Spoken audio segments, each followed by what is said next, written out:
que da mesma forma, essa frase, esperamos uma vinda do Espírito Santo, que renove nossa alegria e a nossa esperança, aconteça na minha vida. E era o momento que Jesus Cristo estava exposto aqui, e eu estava ali, temeroso. E o profeta, que é uma referência de Deus para mim, chegou perto de mim e falou: eu só vou fazer esse versículo aqui. E quando eu li o versículo que o irmão me trouxe, aquilo explodiu no meu coração de uma forma extraordinária. E o Espírito me garantia, irmãos, que da mesma forma que eu experimentei aquilo que estava escrito lá, eu tenho certeza que todos nós, que a nossa diocese, os nossos ministérios, hão de experimentar essa verdade espiritual que está escrito aqui. Você acredita nisso, irmão? Acontecerá de fato na sua vida. Agora, irmãos, é preciso uma coisa. É preciso que nós se posicionemos diante daquilo que Deus está revelando. Amados, é um tempo onde nós estamos sendo despertados pelo próprio Deus. E esse tempo não é um texto bíblico. Eu quero trazer aqui uma passagem que todos nós conhecem. A dos dois ladrões, verdade ou não é? Um crucificado à direita e outro crucificado à esquerda. Diz a Bíblia que um olha para Jesus e começa a blasfemar e começa a falar um monte de bobagem. E o outro fala: Jesus, quando entrares no teu reino, lembra-te de mim.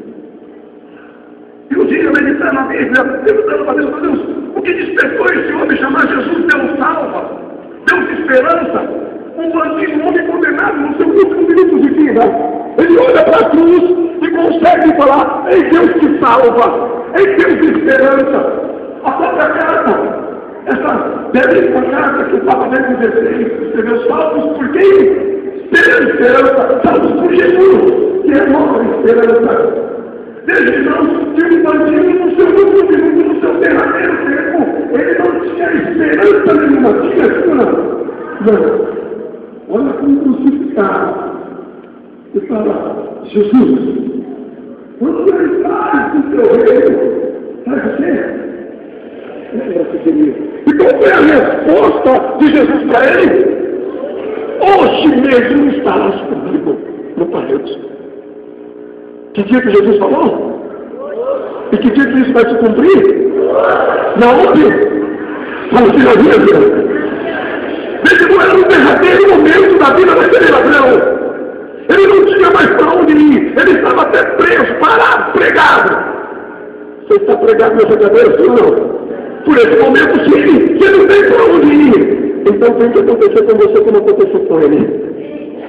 E, irmãos, eu perguntava para você: o que despertou esse homem? E você sabe que Pilatos escreveu e colou em cima da cruz? O que Pilatos escreveu? Jesus, Nazareno, o quê? Rei dos judeus.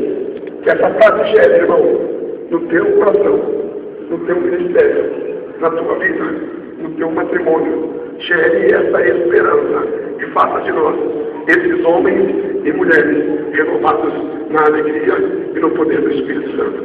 Amém. Hoje é o dia, irmãos, não é amanhã. O que Deus tem para nós é hoje e agora. Você quer, sim ou não? Amados, quando o Papa Bento XVI faz a introdução do documento de Aparecida, logo na introdução ele fala que escreveu um documento para a Igreja da América Latina, para que toda a Igreja da América Latina tenha a vida dele. Toda a Igreja tem a vida nele. Nele quem? No Senhor. E quem vai dar vida para nós, irmãos?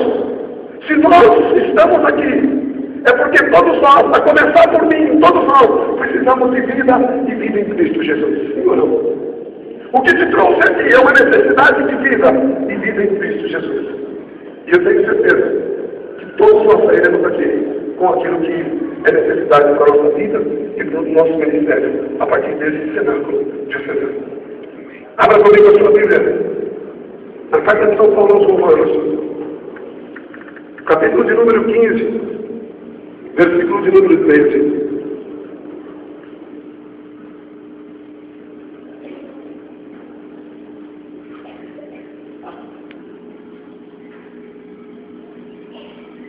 Está escrito assim, irmãos. São Paulo escreve para a igreja de Roma. O Deus da esperança o vejo de toda a alegria e de toda a paz na vossa terra. Para que pela virtude do Espírito Santo, vamos ver isso agora, faça o quê? Faça o quê? Seja chamados.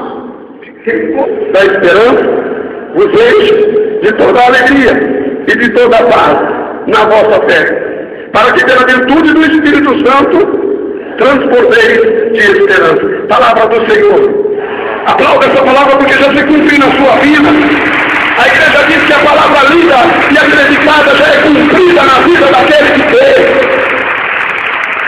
Olha, irmãos, eu convido você nesse momento de pregação do Evangelho, da palavra do Senhor, a se posicionar de uma forma diferente. A se posicionar diferente, de uma forma diferente de todas as vezes que você já participou de um encontro. Claro que já somos homens de tempo de caminhada, alguns com muito tempo, outros com pouco tempo, não importa o tempo aqui, importa de que forma nós vamos se posicionar dentro daquilo que Deus quer revelar a nós aqui. Eu estava trabalhando na casa da minha irmã, fazendo um serviço de gesso, e tocou o telefone, e eu falei, não vou atender, porque eu não podia soltar aquela peça de gesso, e o telefone tocava, aquilo incomodava no coração, eu vou fazer lá na frente. E deu um problema no meu telefone na minha casa, eu estava 15 dias sem telefone, não deu telefone na minha casa. E eu estava trabalhando na casa da minha irmã e o telefone toca, e eu falei, não vou atender. Vai soltar a peça. E eu falei que ia atender a peça, soltou sem eu ia atender, puxa, quebrou a peça. Eu falei, eu não vou atender. E quando eu atendi, era um silêncio. Ela está de triste, irmão.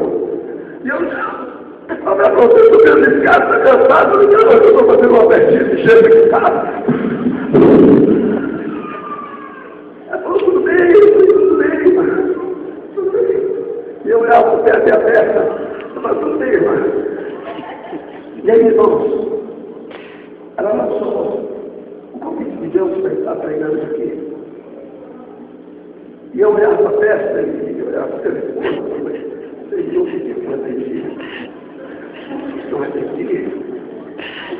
Eu tinha que ter ficado lá. E por que a peça caiu? Porque se a peça não caísse, eu não iria atender, irmão. Eu não iria atender. E o meu estava quebrado. E é o seguinte, eu saí da casa da minha irmã está chegando 9, 10 horas da noite. Podia trocar o que fosse lá e ninguém ia me achar. E eu ia dar glória a Deus. Eu falei, não acharam, meu. E aí ele falou comigo. Eu falei, amém, irmão. Eu sempre digo isso, foi de honesta na terra. Que Deus pediu para mim fazer, a hora que for, do jeito que for, eu vou fazer. E aí ela leu a passagem. Estava eu e meu filho Jonas. E eu corri para a cozinha e peguei uma caneta. Escrevi e comecei a continuar a trabalhar. E falei, Senhor, por quê? Senhor, o Senhor sabe que é complicado para mim, Senhor. E o Espírito fala para o meu coração, você precisa de uma renovação na sua alegria e na sua esperança.